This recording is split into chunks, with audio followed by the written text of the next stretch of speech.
Hey guys, Eli here, and on this video, I'm going to talk to you about getting started as a real estate photographer if you have less than $1,000 to invest. Now, this is a question I get a lot because obviously when people are thinking about becoming a real estate photographer or really starting a business of any kind, the number one question is how little money can I spend or how much money do I need to make this happen? And I'm a believer in getting started with what you have, and I'm also a believer in making money from your business, not just dumping money into it. So on this video, I'm going to break down how I would recommend getting started if you had less than $1,000 and if that's even possible. So when people say real estate photography, really what they mean is real estate media, and photography is only one part of that. We think of photos and then maybe drone photos as part of that, but real estate photographers also offer video, and they offer 3D tours, and they offer floor plans, and a bunch of other services that help them make more money per shoot and be a one-stop shop for the agents that work with them. That is one of the biggest things that I think you need to do to be successful as a real estate photographer, is offer all that so your agents can work with just you every time they get a new listing. So with that being said, you're probably thinking, okay, well, I have to buy a camera, I have to buy a drone and a 360 camera and some stuff for floor plans. And here's the thing. Just because I think most real estate photographers need to be real estate media providers doesn't mean I think that's the best way to get started, especially if you're on the budget. The thing with real estate photography is you will need a lot of gear, and that gear does take some time to learn in some cases. I try to speed up that process with the videos I make, and if you really want to speed up the process, check out the discount on my full business in a box course. But either way, you have to learn some stuff, right? And so here's what I recommend if you are just getting started, and especially if you have a budget in mind. I recommend getting started with just photos. You don't need to add on a drone or a 360 camera or video stuff at the start, because what I believe is that if you can never get started, it doesn't matter if you ever saved up to get started because you never got started, right? So the most important thing to me, and if I was starting a real estate photography business, the advice I would want to be given is just get started with what you have, or the least effort way to get into the industry, which I believe is just still photos. And the good news is probably about 60 to 70% of your shoots will be just photos, so you'll be able to serve a big group of agents if all you have is a camera for photos. So that being said, what gear do you start with if you want to start with just photos and you have less than $1,000 to spend? And I'd argue you can even spend less than that, and that's what I'm going to show you. So as far as camera goes, the great thing about real estate photography is the camera you shoot on, as long as it's made like in the last 10 years, really doesn't matter. Like, yeah, if you get a newer camera with more features, it might be faster or slightly better quality or more efficient or something. Maybe the battery lasts longer, but none of that really matters when it comes to getting and keeping clients. So if you're just getting started, if you already have a camera, 100% use that, or get something really cheap. I'm a big fan of the Canon M50, but really any Craigslist digital camera that's made in the last 10 years will work. The thing that matters with real estate photography gear-wise is the lens, which is a wide enough lens. If you don't have a wide enough lens, your results are not going to be good. So if you're shooting with a full frame camera, it's a camera that has a bigger sensor, you don't need as wide of a lens. If you're shooting full frame, somewhere around 16 millimeters will work. If you're shooting on a crop sensor camera, which most cheaper cameras are, you'll need something like a 10 to 20 or 11 to 22, depending on the exact camera you're using. Now, drop the camera you're using in the comments below, and I'd be happy to respond with what lens I'd recommend. Now, other than a camera and lens, you're obviously going to need an SD card and a tripod, but here's the deal. If you're getting started cheap, just get whatever you can get. I'm sure you already have an SD card if you have a camera, and literally any tripod that will hold your camera up will work. Eventually, we're going to upgrade our gear.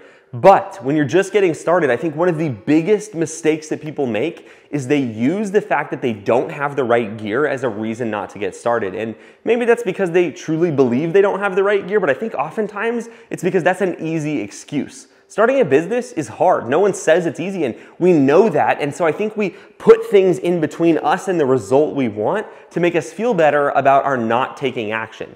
That's where I come in. I want to help you take action because I know that if you do the right things over a long enough time horizon, which doesn't have to be more than a couple of weeks until you get clients sometimes, you will be successful. And so it's my job to push you and hopefully break your false beliefs that prevent you from doing something that you know you want to do if you're watching this video. And chances are if you're watching this video, you're definitely at that starting stage where you don't have a lot of money and you're trying to get into this cost effectively. So that's what I recommend from a gear standpoint. But I think there's something way more important than gear when it comes to starting a real estate photo business.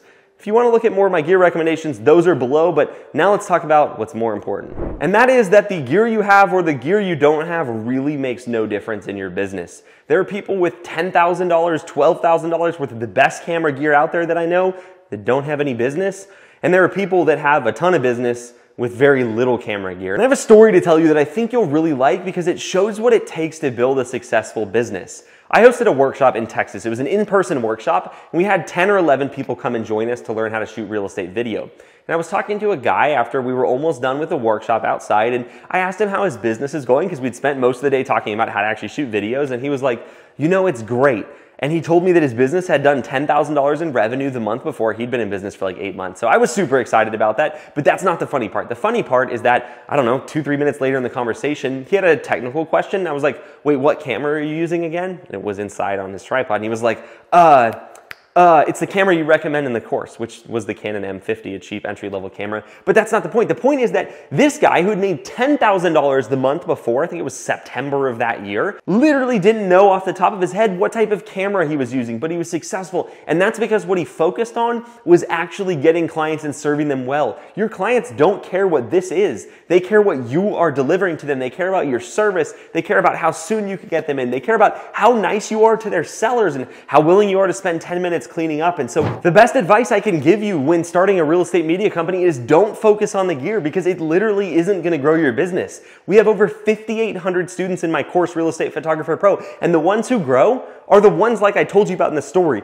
that understand after I show them all the reasons and all the ways that can lead you astray focusing on the gear, they instead focus on what I recommend, and those are the ones that are successful. And here's what I recommend. Number one, your clients are the only thing that matters. Nothing else matters. Your ability to serve your clients and how well they like you and how great you are to work with is what determines if you have a big business. Now, if you have the wrong gear or no gear at all, you can't serve your clients well, so obviously you won't get any. But there are so many other things. I would say 80% of being successful as a real estate photographer has nothing to do with your product even. The photos you deliver, which is crazy, but it's very true. And if you listen to that, you will be much more successful than if you don't take that advice and you do what every other broke photographer does, which is focus on gear that no one cares about. And the second thing that's so important, I already talked about your existing clients being important. The second thing is your ability to find new clients and how much time you devote to that. I teach a strategy called the Instagram method in my course, and you can actually watch the workshop below if you want to see the full Instagram method without paying anything. But the Instagram method, the more you do that, the more clients you will get. And it's kind of boring.